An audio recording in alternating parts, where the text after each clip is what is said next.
The vast majority of the American people do not want to prop up these institutions. I myself am a first-generation college graduate. I graduated from Harvard. That's clearly not the achievement. The achievement is maintaining my common sense and my conservatism and my strong values with which I was raised in, and strong moral leadership. There is so much opportunity across this country for the next generation, whether it's in the workforce, whether it's in this manufacturing renaissance that is going to happen under President Donald J. Trump, whether it's community colleges or trade schools, vocational programs. That is a pathway to success. Honestly, the irony is impossible to miss. Congresswoman Stefanik leveraged her Harvard credentials to get where she is today. Now, she's the one leading the charge against the very institution that helped elevate her and shape her. She claims that her Harvard degree was not the real achievement, but that the real accomplishment here was maintaining her conservative values. Really? As someone who also graduated from Harvard, I find her rise from Ivy League graduate to sudden anti-intellectual crusader very hypocritical. The president now suggesting the university should lose its tax-exempt status if it doesn't comply with his administration. Harvard has not taken the president or the administration's demands seriously. Those demands include that Harvard report foreign students who've committed conduct violations to federal authorities, and all DEI programs and initiatives share hiring data and submit auditing on administrative data to ensure all departments have diverse viewpoints. Trump's threat to strip Harvard of its tax exemption status marks a dangerous new precedent in his war against higher education. He's trying to create a sort of litmus test, a political test, saying that they have to serve the public interest. Who knows what the criteria for this test will be? And make no mistake, this has already begun. The administration has already frozen $2.2 billion in funding to Harvard.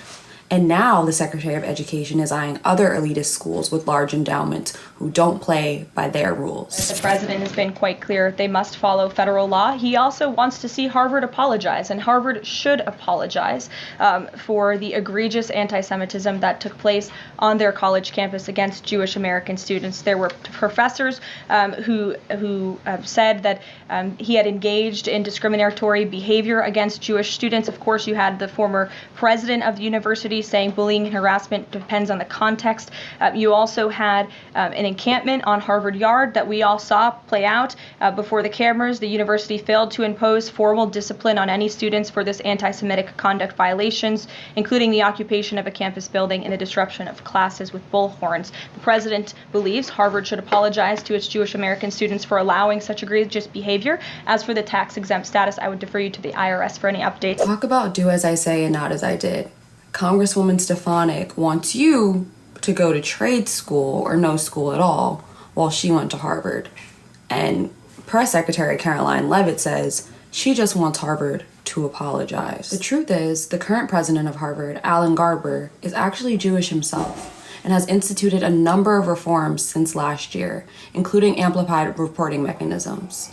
But the Trump administration chooses to conveniently ignore that truth. And so when the administration is arguing that this is actually about combating anti-Semitism and how we saw a lot of these schools handle this last year as the war in Gaza was playing out, and the attorneys acknowledged tonight in their letter denying that they're going to comply with the demands, they say, quote, Harvard is a very different place than it was a year ago. You're saying you don't essentially buy that that is what the administration is trying to accomplish here. That's exactly right. You know, look, I've spent my professional life fighting racism and intolerance in the United States. Anti-Semitism is vile and has no place in this country. But these actions are not about anti-Semitism, they're about authoritarianism. And we know that because we can see what the Trump administration has said and what it has done. This is a president who, when he was campaigning for office, said that he didn't like what was taught at America's universities and that he was going to bankrupt them unless they started teaching something different. I am so proud to be a Harvard alum and proud of Harvard's response to the outrageous demand letter the Trump administration sent them. I truly encourage everyone to go read it for yourself. It's been made public, but I'll read to you a few of the highlights here. They wanted them to ban all DEI efforts. They wanted to force them to hire conservative faculty, force them to report certain students to the Department of Homeland Security and ICE, ban all masks, and expel those who protest and perform a full audit of their curriculum. And within 72 hours of receiving the demand letter, Harvard said no, it's not happening. Listen to what a Harvard professor had to say himself. In the demand letter that the Trump administration sent to my university Friday night that became public on Monday, one of his demands was to have the school appoint, or allow him to appoint, a federal overseer who would audit every course on this campus, every department, to try to figure out if it met the ideological balance that's preferred by the Trump administration. And that federal official would then require us to hire new teachers to teach the way that Trump wants us to teach, to change our courses. This is absolute outright efforts to take over federally what is taught on American campuses. It's a move that we see in countries across the globe when dictators are trying to come into power. We've seen it in Hungary, we've seen it in Russia. That is the exact move that the Trump administration is trying here right now. Now, what the Trump administration didn't expect was Harvard's response.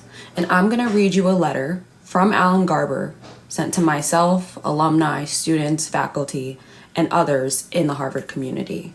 It's really that powerful. It reads, "Dear members of the Harvard community, for 3/4 of a century, the federal government has awarded grants and contracts to Harvard and other universities to help pay for work that, along with investments by the university themselves, has led to groundbreaking innovations across a wide range of medical, engineering, and scientific fields. New frontiers beckon us with the prospect of life-changing advances, from treatments to diseases such as Alzheimer's, Parkinson's, and diabetes, to breakthroughs in artificial intelligence, quantum science, and engineering, and numerous other possibilities. For the government to retreat from these partnerships now risks not only the health and well-being of millions of individuals, but also the economic security and vitality of our nation."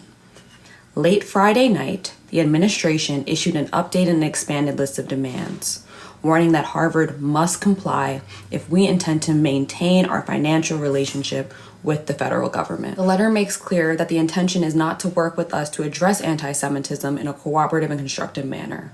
Although some of the demands outlined by the government are aimed at combating anti-Semitism, the majority represent direct governmental regulation of the intellectual conditions at Harvard. It goes on to say, "We have informed the administration through our legal counsel that we will not accept their proposed agreement. The university will not surrender its independence or relinquish its constitutional rights." The administration's prescription goes beyond the power of the federal government.